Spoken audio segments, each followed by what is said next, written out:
এই রাষ্ট্রপতি অপসারণ প্রয়োজন, তাকে গ্রেফতার করা প্রয়োজন। এই রাষ্ট্রপতির আর কোনো অধিকার নেই বঙ্গভবনে থাকার, এইখানে এসে বক্তব্য দেওয়ার। এই রাষ্ট্রপতি চুপ্পু এস আলমের হাতে ইসলামী ব্যাংকে তুলে দেওয়ার কারিগর, 2 কোটি আমানতকারীকে পথে বসিয়েছিল এবং জুলাই গণহত্যার সময় তার ভূমিকা, ফ্যাসিবাদের সাথে তার সংশ্লিষ্টতা সবকিছু আমরা জানি। আমাদের দুর্ভাগ্য, এই দুর্নীতিবাজ, অপদার্থ, মিথ্যুক, গণহত্যার দোসর এখনো বাংলাদেশের রাষ্ট্রপতি। এখন তো চাইলেই বিএনপি রাষ্ট্রপতি পরিবর্তন করতে পারে সরকার, এবং আমরা বিশ্বাস করি বিএনপিতে সেই ধরনের যোগ্য আস্থাভাজন ব্যক্তি নিশ্চয়ই রয়েছেন। এবং সরকার দলের সদস্যরা অনেকে গৌরবের সাথে বলেছেন যে যেই রাষ্ট্রপতি জিয়াউর রহমানের বিরোধিতা করেছেন, সেই রাষ্ট্রপতি এখন জিয়াউর রহমানের প্রশংসা করছে। মাননীয় স্পিকার, গাধাকে দিয়ে আপনি হাল চাষ করিয়ে এটার মধ্যে কোনো বাহাদুরি নাই। এটা আপনাদের দেউলিয়ত্ব, সরকারের দেউলিয়াত্ব যে সরকার এখনো রাষ্ট্রপতি পরিবর্তন করতে পারছে না। মাননীয় স্পিকার, বর্তমান সরকারি দলের যারা নির্বাচনের প্রার্থী হয়েছেন তাদের 59.41% ঋণগ্রস্ত, এবং যার বেশিরভাগ হচ্ছে সরকারি দলে।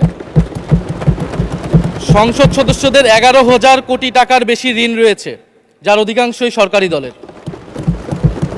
এদের অধিকাংশই ঋণ খেলাপি ছিলেন, নির্বাচনের আগে কিছু টাকা ঋণ দিয়ে পুনঃতফসিল করে নিয়েছেন। এবং বর্তমান যে বাংলাদেশ ব্যাংকের গভর্নর, তার স্পেশালিটিটা কি? তার স্পেশালিটি হচ্ছে এই ঋণ পুনঃতফসিল করা, এটাতে তিনি এক্সপার্ট। ফলে তাকে বাংলাদেশ ব্যাংকের গভর্নর কেন দেওয়া হয়েছে এটা খুব পরিষ্কার। মাননীয় স্পিকার, বক্তব্য ভেবেছিলাম শুরু করব অন্য বিষয় নিয়ে, কিন্তু আজকের অধিবেশনের দিনের আলোচনায় আমাদেরকে আরও বেশি অবাক করলেন মাননীয় অর্থমন্ত্রী। ফলে অর্থ সেক্টরের কিছু বক্তব্য দিয়ে আলোচনা শুরু করছি। আমরা যখনই ব্যাংকিং খাত বা অর্থ সেক্টরের আর্থিক খাতের কথা আসে, মাননীয় অর্থমন্ত্রী একটা বাক্যই বারবার বলেন যে বিএনপির সময়ে এরকম কোনো রেকর্ড নাই যে আর্থিক খাতে বিশৃঙ্খলা হয়েছে। উনি কিছুক্ষণ আগে অস্বীকার করলেন যে বাংলাদেশ ব্যাংকের গভর্নর একটা রাজনৈতিক নিয়োগ, তাদের দলের নির্বাচন কমিটির সদস্য, এবং তিনি এটা অস্বীকার করলেন। আমি মাননীয় স্পিকার টিআইবির একটা তথ্য আপনাদেরকে দিচ্ছি। বর্তমান সরকারি দলের যারা নির্বাচনের প্রার্থী হয়েছেন তাদের 59.41% ঋণগ্রস্ত, এবং যার বেশিরভাগ হচ্ছে সরকারি দলে। সংসদ সদস্যদের 11,000 কোটি টাকার বেশি ঋণ রয়েছে, যার অধিকাংশই সরকারি দলের। এদের অধিকাংশই ঋণ খেলাপি ছিলেন, নির্বাচনের আগে কিছু টাকা ঋণ দিয়ে পুনঃতফসিল করে নিয়েছেন। এবং বর্তমান যে বাংলাদেশ ব্যাংকের গভর্নর, তার স্পেশালিটিটা কি? তার স্পেশালিটি হচ্ছে এই ঋণ পুনঃতফসিল করা, এটাতে তিনি এক্সপার্ট। ফলে তাকে বাংলাদেশ ব্যাংকের গভর্নর কেন দেওয়া হয়েছে এটা খুব পরিষ্কার। মাননীয় স্পিকার, এই যে হাজার হাজার কোটি টাকার ঋণ, সেই ঋণগুলো যাতে ঋণ পুনঃতফসিল করতে পারে, সেই সুযোগ সুবিধাটা করে দেওয়ার জন্যই বাংলাদেশের ইতিহাসে প্রথমবারের মতো একজন ব্যবসায়ীকে বাংলাদেশ ব্যাংকের গভর্নর দেওয়া হয়েছে। ফলে জাতির সামনে এই জিনিসগুলো পরিষ্কার হয়েছে। এখন সামনের আর্থিক খাতে আরও নিয়োগ তারা কি বিবেচনায় দিবেন, এই জন্য আমরা তাদের উপর আর আস্থা রাখতে পারছি না। মাননীয় স্পিকার, রাষ্ট্রপতির উপর ধন্যবাদ জ্ঞাপন বক্তব্য। রাষ্ট্রপতির বক্তব্য আমি শুনিও নাই, পড়িও নাই, এবং সেই বক্তব্য দেওয়ার সুযোগ করে দেওয়াকে আমরা প্রত্যাখ্যান জানিয়েছিলাম। আমরা খুব স্পষ্টভাবে বলেছিলাম যে এই রাষ্ট্রপতি অপসারণ প্রয়োজন, তাকে গ্রেফতার করা প্রয়োজন। এই রাষ্ট্রপতির আর কোনো অধিকার নেই বঙ্গভবনে থাকার, এইখানে এসে বক্তব্য দেওয়ার। প্রেসিডেন্ট শাহাবুদ্দিন চুপ্পু, তার কিছু কুকীর্তির কথা মাননীয় স্পিকার হাউসের সামনে তুলে ধরছি। তিনি দুদকের কমিশনার ছিলেন। তাকে দুদকের কমিশনারের করা হয়েছিল 3টে অ্যাসাইনমেন্ট দিয়ে। 1 নম্বর হচ্ছে খালেদা জিয়া এবং তারেক রহমানের বিরুদ্ধে দুর্নীতির অভিযোগের শাস্তি নিশ্চিত করা। 2 নম্বর পদ্মা সেতুর দুর্নীতির অভিযোগ থেকে আওয়ামী লীগকে ক্লিন শিট দেওয়া। 3 নম্বর ফখরুদ্দিন মঈনুদ্দিন সরকারের সময় শেখ হাসিনা সহ আওয়ামী লীগ নেতাদের বিরুদ্ধে হওয়া দুর্নীতির মামলাগুলোকে বাতিল করে দেওয়া। এমন একজন ব্যক্তিকে বিএনপি সরকার রাষ্ট্রপতি হিসেবে এখনো মেনে নিচ্ছে। মাননীয় স্পিকার, আরেকটি ঘটনা বলি, 2009 সালে শেখ হাসিনার ক্যাঙ্গারু আদালতের নির্দেশে এই শাহাবুদ্দিন চুপ্পুর নেতৃত্বে 3 সদস্যের judicial inquiry commission on minority torture in 2001 করেছিল শেখ হাসিনার ক্যাঙ্গারু কোর্ট।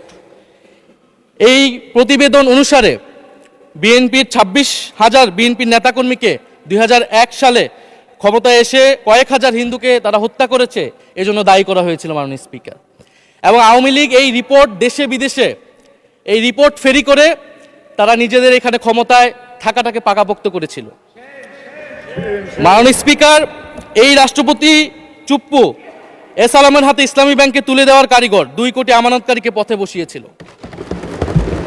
এবং জুলাই গণহত্যার সময় তার ভূমিকা, ফ্যাসিবাদের সাথে তার সংশ্লিষ্টতা সবকিছু আমরা জানি। আমাদের দুর্ভাগ্য, এই দুর্নীতিবাজ, অপদার্থ, মিথ্যুক, গণহত্যার দোসর এখনো বাংলাদেশের রাষ্ট্রপতি। একটা আলোচনা কয়েকবার এসেছে যে রাষ্ট্রপতির অধীনে কেন শপথ নিয়েছি আমরা বলতে এখানে ব্যক্তিগতভাবে আমার কথাই বলেছে, কারণ আমি এখানে শপথ নিয়েছিলাম। তো মাননীয় স্পিকার, সেই সময় প্রেক্ষাপট আর এখনকার প্রেক্ষাপট কি এক? জুলাই গণ অভ্যুত্থানের পরে 5ই আগস্টের পরে আমাদের সামনে 2টা অপশন ছিল। আমরা বলেছিলাম জাতীয় সরকার করতে হবে, সেই জাতীয় সরকারের প্রস্তাব বিএনপি নাকচ করে দিয়েছে। আমাদের সামনে আরেকটা অপশন ছিল ক্ষমতা আর্মির হাতে তুলে দেওয়া। যদি আমরা সেই দিকে আগাতাম, আজকে তারা এখানে বসতে পারতেন কিনা মাননীয় স্পিকার সেটা সন্দেহ আছে। দেশের স্বার্থে, দেশের স্থিতিশীলার স্বার্থে আমরা সেই সময় সরকারে গিয়েছিলাম, আমরা শপথ নিয়েছিলাম। কিন্তু বৈষম্যবিরোধী ছাত্র আন্দোলন খুব স্পষ্টভাবে 2024 সালে কিন্তু এই রাষ্ট্রপতির অপসারণ চেয়েছিল। সেই সময় সাংবিধানিক ধারাবাহিকতার কথা বলে রাষ্ট্রপতির পক্ষে অবস্থান নিয়েছিল বিএনপির মহাসচিব মির্জা ফখরুল আলমগীর সাহেব, তিনি নিজেই এই কথা বলেছিলেন।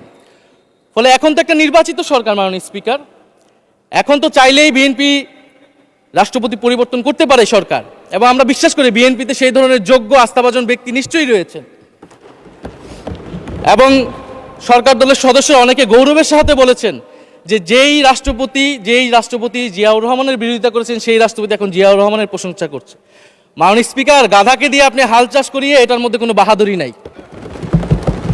এটা আপনাদের দেউলিয়াত্ব, সরকারের দেউলিয়াত্ব যে সরকার এখনো রাষ্ট্রপতি পরিবর্তন করতে পারছে না। মাননীয় স্পিকার, এই অধিবেশনের পুরোটা সময় জুড়ে আমরা সংস্কার, গণভোট, জুলাই সনদ, 72-এর সংবিধান নিয়ে অনেক কথা বলেছি।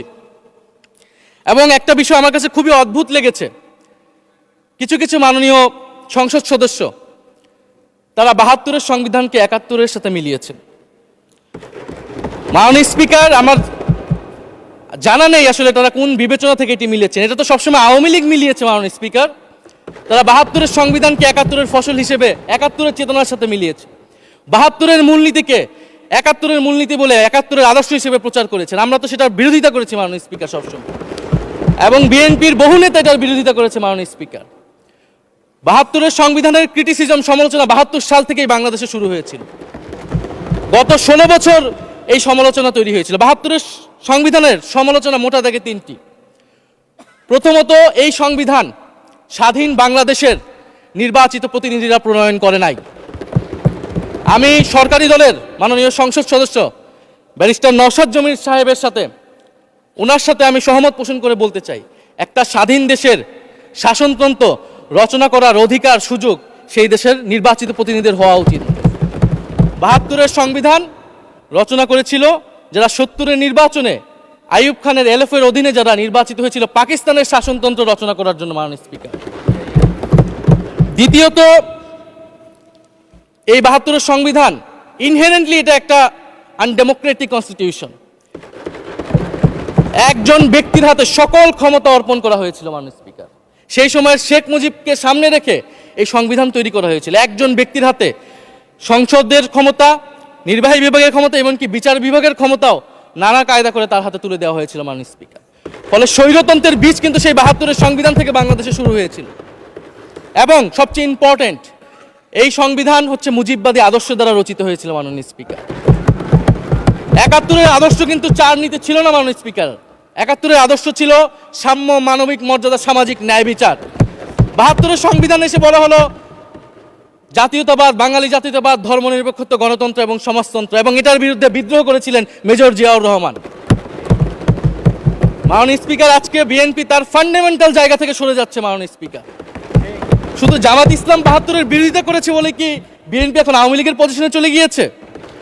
আমাদের জানা নেই। মাননীয় স্পিকার, ৭২-এর সংবিধানের বিরোধিতা করেছেন বদরুদ্দিন উমর, ৭২-এর সংবিধানের বিরোধিতা করেছেন মাওলানা ভাসানী, ৭২-এর সংবিধানের বিরোধিতা করেছেন কমরেড মুজাফফর আহমেদ, ৭২-এর সংবিধানের বিরোধিতা শত শত মুক্তিযোদ্ধারা করেছেন। মাননীয় স্পিকার, ফলে এই ৭২-এর সংবিধানকে বাতিল করার একটা সুযোগ আমাদের এসেছিল ১৯৭৫ সালের সিপাহী জনতার বিপ্লবের মধ্য দিয়ে। জিয়াউর রহমানের এটা একটা ঐতিহাসিক ভুল বলবো মাননীয় স্পিকার, তার প্রতি সম্মান রেখে, যে আমরা সেই সময় সেই অপরচুনিটি মিস করেছি। আমরা একটা গণপরিষদ দিয়ে নতুন সংবিধান করতে পারি না, এবং এই অপরচুনিটি আমরা এই ২৪০০ মিস করেছি এবং এখনো করতে যাচ্ছি। মাননীয় স্পিকার, মাননীয় স্পিকার, ৫ই আগস্টের পরে যখন সংস্কারের আলোচনা আসলো, বৈষম্যবিরোধী ছাত্র আন্দোলন তাদের পক্ষ থেকে আমরা বলেছিলাম আমরা নতুন সংবিধান চাই বা সংবিধান পুনর্লিখন চাই। বিএনপি বলেছিল তারা নির্বাচনের মাধ্যমে ক্ষমতায় যেতে চায়। ফলে ৫ই আগস্টের পর থেকে রাস্তা দুটি আলাদা হয়ে গেছিল। মাননীয় স্পিকার, তখন আমরা একটা মধ্যপন্থায় আসলাম যে আমরা সংস্কারে আসি। সেই জায়গা থেকে সংস্কার কমিশন ঐক্যমত, সেখানে আলোচনা হলো। এখন সাংবিধানিক সংস্কার পরিষদ করার কথা গণভোটে বলা হলো। এখন বিএনপি সেই জায়গা থেকে সরে গিয়েছে। এখন বিএনপি যদি সেই জায়গা থেকে সরে যায়, আমাদেরকে পূর্বের জায়গায় ফেরত যেতে হবে। মাননীয় স্পিকার, সংবিধান পুনর্লেখনের দাবি আমাদেরকেও জানাতে হবে। তারা যদি ৭২-এর পক্ষে এরকম অটল অবস্থানে থাকে। জুলাই সনদ নিয়ে অনেক কথা হয়েছে। মাননীয় স্পিকার, জুলাই সনদ, জাতীয় জুলাই সনদ, আমরা যেদিন স্বাক্ষর হয়েছিল, আমরা জাতীয় নাগরিক পার্টি সেদিন স্বাক্ষর অনুষ্ঠানে যাইনি। মাননীয় স্পিকার, এবং পরবর্তীতে আমরা স্বাক্ষর করেছি বলা যায় না, আমরা সেইখানে আমাদের কমেন্টটা দিয়ে এসেছিলাম। মাননীয় স্পিকার, জুলাই জাতীয় সনদ, জুলাই গণ অভ্যুত্থানের পরবর্তীতে এত কষ্টের যে ফসলটাকে, সেইটাকে মাননীয় স্পিকার নোট অফ ডিসেন্ট দিয়ে সেটাকে কলুষিত করে ফেলা হয়েছে। যেদিন জুলাই জাতীয় সনদ স্বাক্ষর হয়, সেদিন জুলাই জাতীয় সনদের মেজর সংস্কারগুলোতেই পাশে একটা নোট লেখা হয়েছে যে কোনো রাজনৈতিক দল বা জোট তাদের নির্বাচনী ইস্তিহার উল্লেখপূর্বক যদি জনগণের ম্যান্ডেট লাভ করে, তাহলে তারা সেই মতো ব্যবস্থা গ্রহণ করতে পারবে। তাহলে যেই দল নির্বাচনে জয়ী হবে তারা তাদের ইস্তেহার অনুযায়ী সবকিছু করবে। মাননীয় স্পিকার, এটার জন্য ঐক্যমতের কোনো প্রয়োজন হয় না। আপনি যদি নির্বাচনে জিতে আপনার ইস্তেহার মতোই সবকিছু করবেন, তাহলে আপনার সাথে আমার কিসের ঐক্যমত, কিসের আলোচনা? এবং সেই নোটগুলো কিভাবে লেখানো হয়েছে, কিভাবে বল প্রয়োগ করে, শক্তি প্রয়োগ করে ঐক্যমত কমিশনকে চাপ দিয়ে লেখানো হয়েছে। মাননীয় স্পিকার, এটা ঐক্যমত কমিশনের আমি মনে করি এখন বলার সুযোগ হয়ে এসেছে, সময় এসেছে। ফলে জুলাই জাতীয় সনদ কে আমরা একসেপ্ট সেই সময় করতে পারি নাই, এবং মাননীয় স্বরাষ্ট্রমন্ত্রীর ভাষাকে ধার করে আমি বলতে চাই যে জুলাই জাতীয় সনদ এক অন্তহীন প্রতারণার দলিলে পরিণত করেছে মাননীয় স্পিকার বিএনপি এটাকে। এবং ৭২-এর সংবিধানকে আওয়ামী লীগ দলীয় ইস্তেহারে পরিণত করেছিল, কলুষিত করেছিল, এবং জুলাই জাতীয় সনদকে বিএনপি কলুষিত করেছে, দলীয় ইস্তেহারে পরিণত করেছে। মাননীয় স্পিকার, আপনি বলছেন জুলাই জাতীয় সনদ, তারপরে আপনি দেখাচ্ছেন হচ্ছে আমার দলীয় ইস্তিহার, তাহলে এখানে তো কোনো ঐক্যমতের সুযোগ নাই। এরপরে আসলো গণভোট। গণভোটের আদেশ নিয়ে সমালোচনা আছে, এবং এই সমালোচনা আমরাও করেছি যে রাষ্ট্রপতি এই ধরনের অর্ডার দিতে পারে কিনা।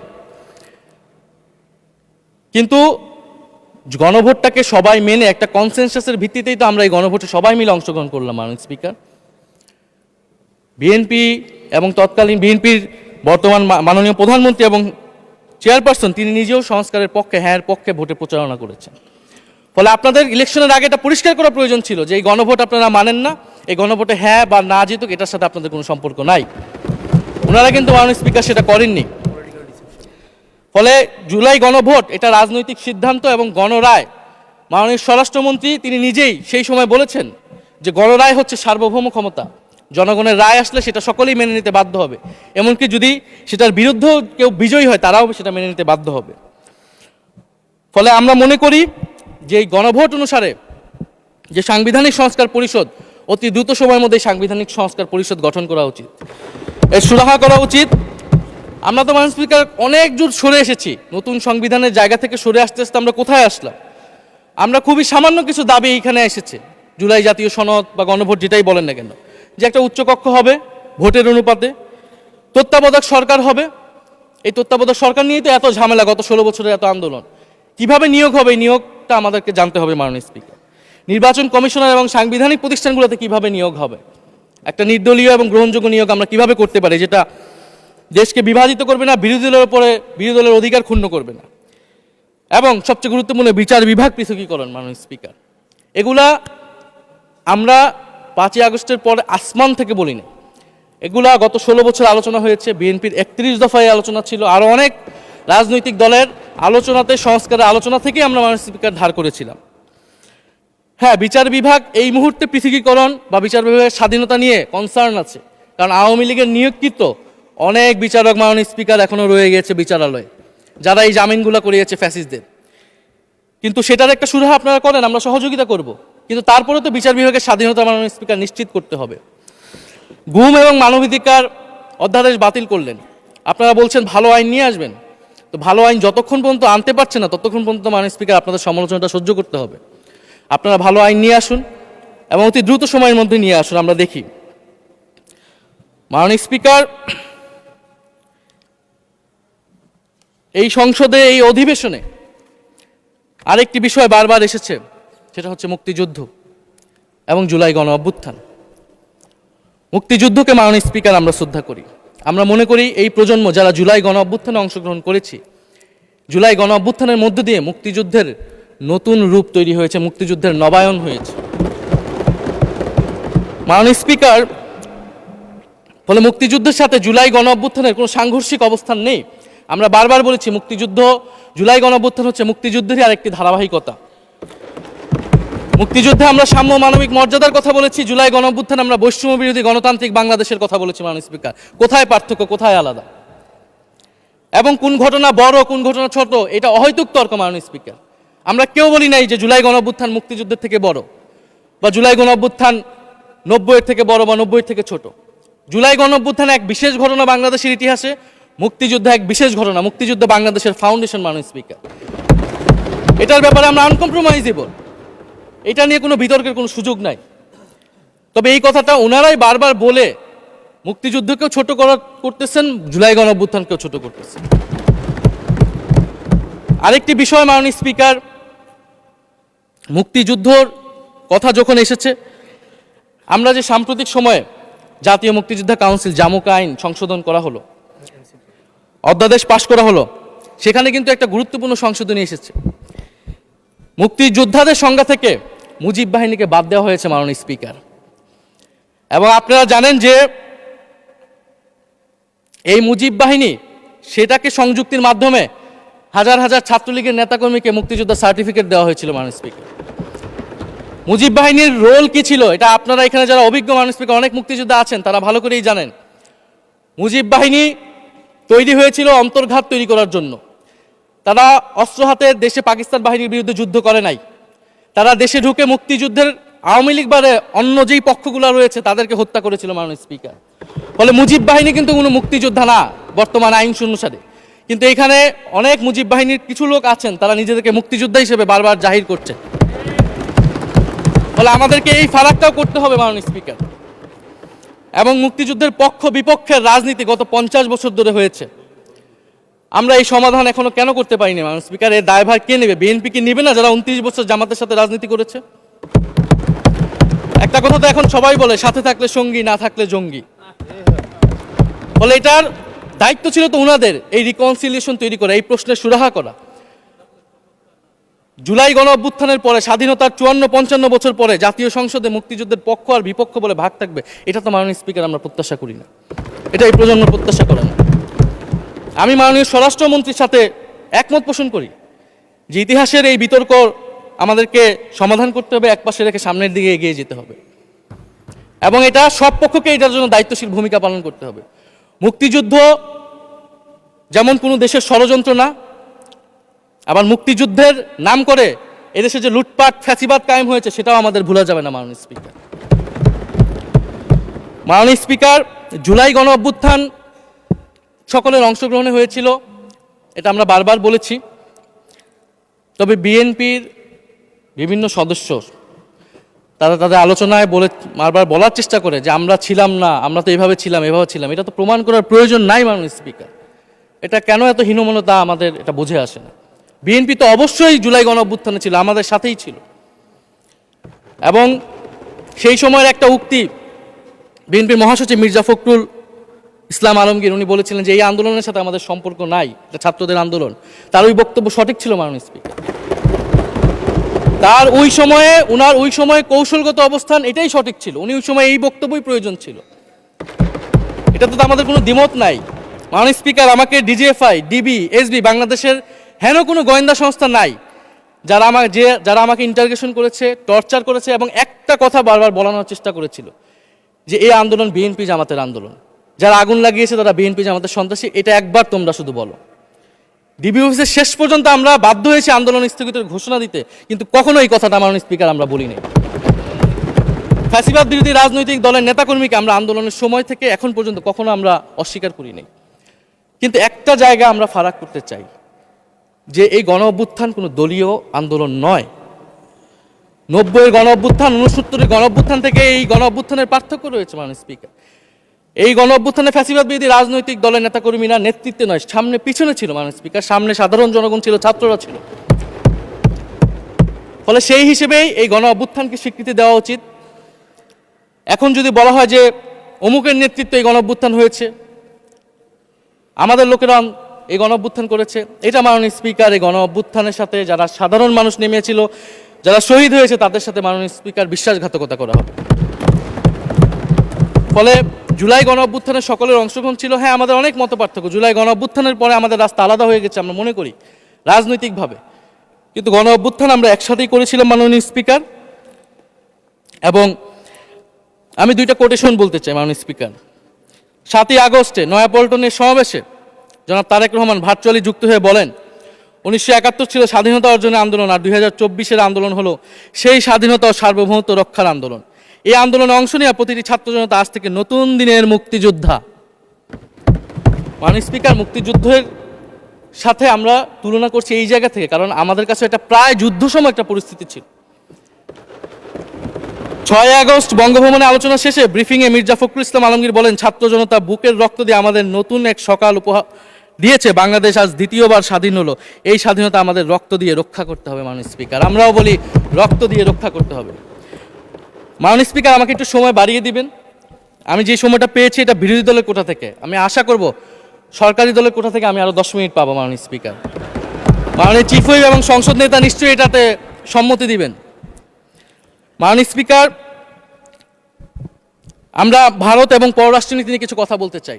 এই সরকার আসার পর একটা জিনিস বারবার আছে যে ভারতের সাথে সম্পর্ক উন্নয়ন, এবং মাননীয় পররাষ্ট্র মন্ত্রী যিনি আগের সরকারের নিরাপত্তা উপদেষ্টা, যার পদত্যাগ তৎকালীন বিএনপি চেয়েছিলেন, সেই পররাষ্ট্রমন্ত্রী ভারতে সফর করেছেন প্রথম, এবং তিনি যে বিবৃতি দিয়েছেন সেই বিবৃতিটা আমাদের কাছে স্পষ্ট না। আমরা কোন ভিত্তিতে ভারতের সাথে সম্পর্ক উন্নয়নের কথা বলছি?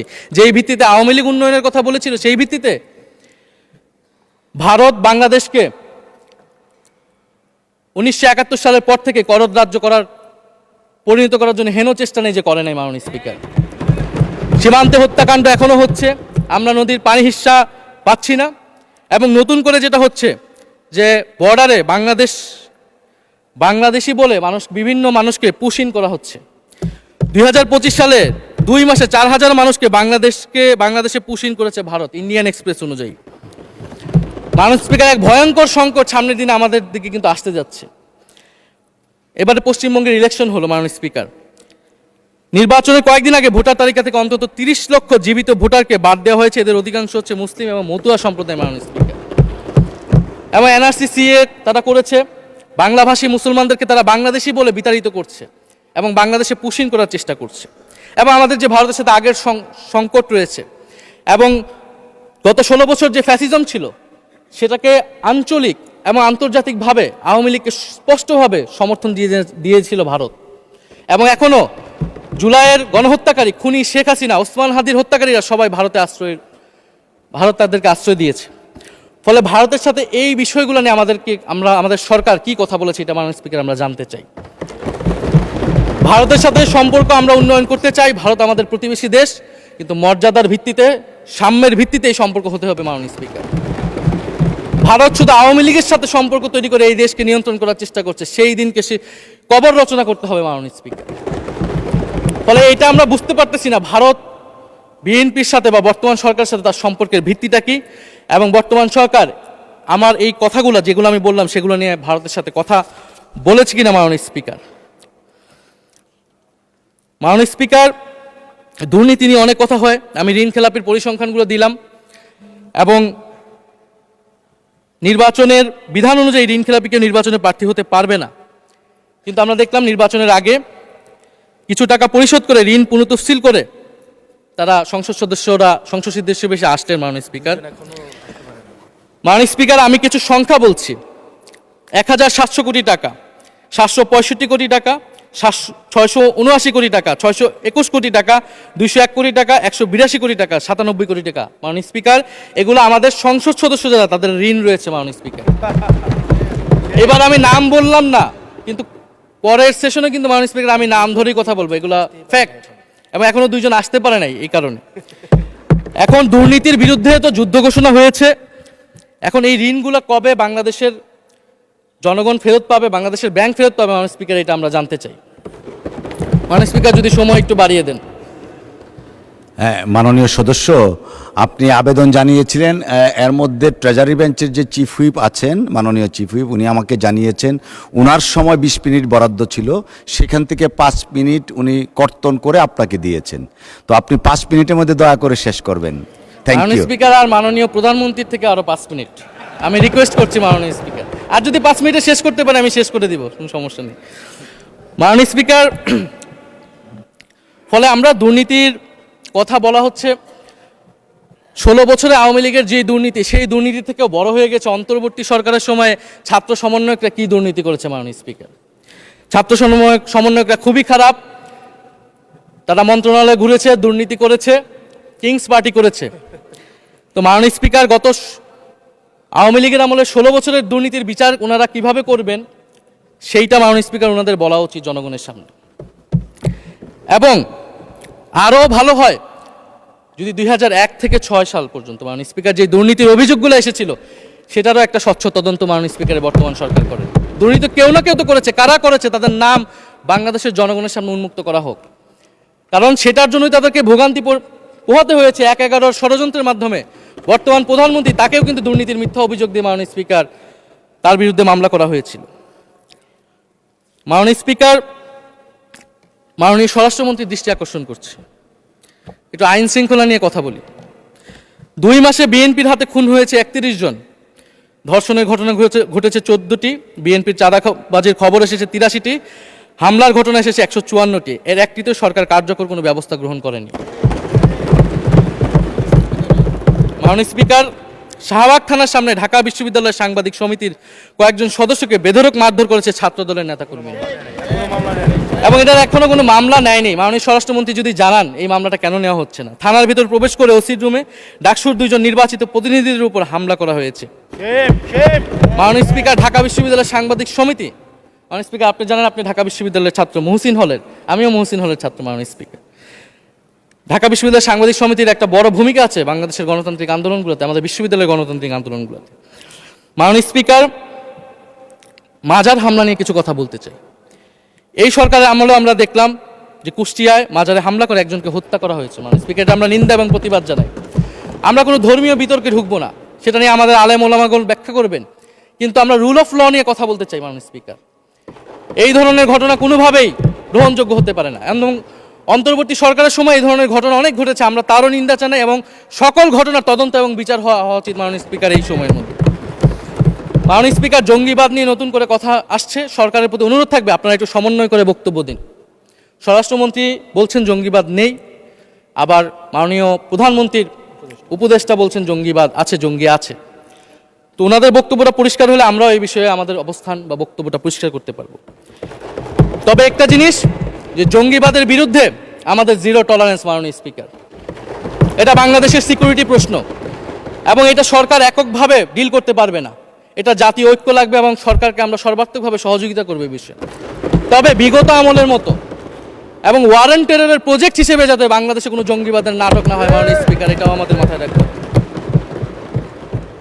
মাননীয় স্পিকার, আমাদের দেশের প্রধান একটা জনগোষ্ঠী হচ্ছে কৃষক। আমরা সবাই কৃষক পরিবারের সন্তান। সরকার কৃষি কার্ড দিচ্ছে, এটা সরকারকে সাধুবাদ জানাই।